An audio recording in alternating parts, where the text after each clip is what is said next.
Hello students. UK आपको जाना है। बहुत ही पॉजिटिव रिजल्ट्स 2024 में रहे हैं, 2025 में भी संभावित बहुत ही बढ़िया रिजल्ट्स रहेंगे और एम्बेसी इंडियन स्टूडेंट्स को लेकर बहुत ज़्यादा फ्लेक्सिबल है। वेलकम करता हूं जसमीत सर, और इमिग्रेशन एक्सपर्ट के तौर पर आपकी सेवाएं हम देखते रहे हैं, लेकिन ईमानदारी से एक जवाब चाहेंगे आपसे। यूके वाकई फ्लेक्सिबल है, राइट टाइम है? सी यूके गवर्नमेंट काफी ज्यादा इस टाइम पे वीजा इशू कर रही है, और यूके का अगर मैं वीजा सक्सेस रेट की बात करूं तो अबव 90% है। ओके। सो यहां तक तो सब अच्छा है।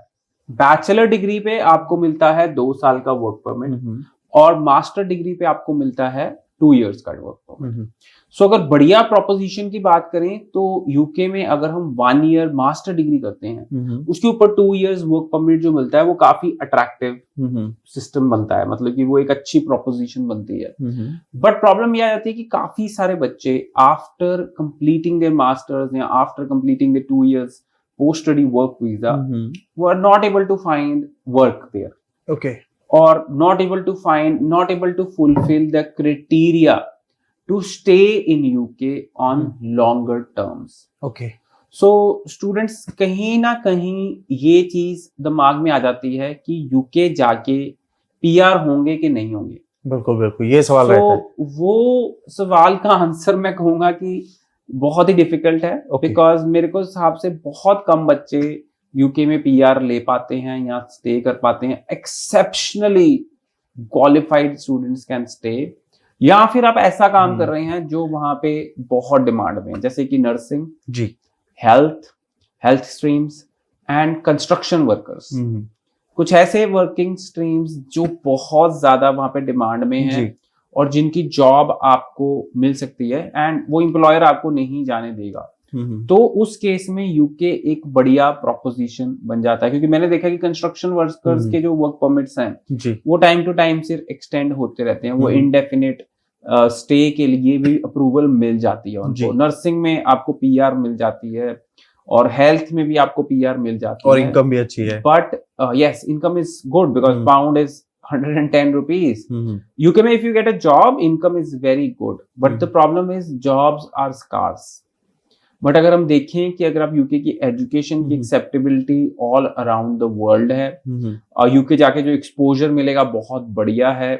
आज की डेट में यूके काफी अफोर्डेबल ऑप्शन बन जाता है, क्योंकि वहां पे हमें एक सेमेस्टर की फीस देके हम यूके जा सकते हैं। आपको कोई पैसा और नहीं देना है। सो 7 से 8 लाख रुपया फीस देके आप यूके का वीजा ले सकते हैं। आउटर लंदन और इनर लंदन में भी फर्क है सर? यस, वो फंड शो में डिफरेंस है। वो 2000 पाउंड का फंड शो में डिफरेंस है। वो फंड शो आपको 28 डेज ओल्ड फंड शो करने हैं। आउटर और इनर लंदन में आपको डिफरेंस रहता ही रहता है, वो शुरू से ही है, वो 10 साल से वो डिफरेंस चल रहा है। बट इस टाइम पे अगर यूके देखें तो वो बहुत ही खुले दिल से वीजा दे रहा है। अगर आप एक्सपोजर लेना चाहते हैं, इंटरनेशनल एक्सपोजर लेना चाहते हैं, आज की डेट में एमओआई बेसिस पे बहुत सारी यूनिवर्सिटीज एडमिशन दे रही हैं। और सबसे बढ़िया बात यह है कि लैंडमार्क इमिग्रेशन की कोई भी प्रोसेसिंग फीस नहीं है।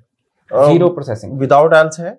बिल्कुल। अगर आपके सीबीएसई बोर्ड से हैं तो आपके 70% से ऊपर नंबर हैं तो आप विदाउट आइलेट्स भी अप्लाई कर सकते हैं। अगर आपने अपनी ग्रेजुएशन इंग्लिश मीडियम से की है और मीडियम ऑफ इंस्ट्रक्शन लेटर देते हैं, तब भी कुछ यूनिवर्सिटीज एक्सेप्ट कर रही हैं यूनिवर्सिटीज को, तो उसमें भी विदाउट आइलेट्स अप्लाई कर सकते हैं। ये ऑप्शंस आज की डेट में किसी और कंट्री में ज्यादातर नहीं है। इंटरव्यू होगा? See credibility interview without IELTS cases में सब में हो रहा है। Universities are taking credibility interviews, and in some cases, very few cases, जहां यूके हाई कमीशन को लगता है कि ये स्टूडेंट की प्रोफाइल फेक है, तो उस केस में भी इंटरव्यू हो सकता है। तो बिल्कुल फिर तैयार हो जाइए यूके के लिए। यूके आपका इंतजार कर रहा है और जेन्युइन स्टूडेंट्स की रिक्वायरमेंट है, और वहां पर जाकर अगर आप स्टडी करना चाहते हैं, कुछ बनना चाहते हैं, लाइफ में सीखना चाहते हैं, तो यूके भी एक बेस्ट प्लेस है। वीडियो को शेयर करें, दिए गए नंबर पर कॉल कीजिए, और इस पेज को आपने सब्सक्राइब करना है।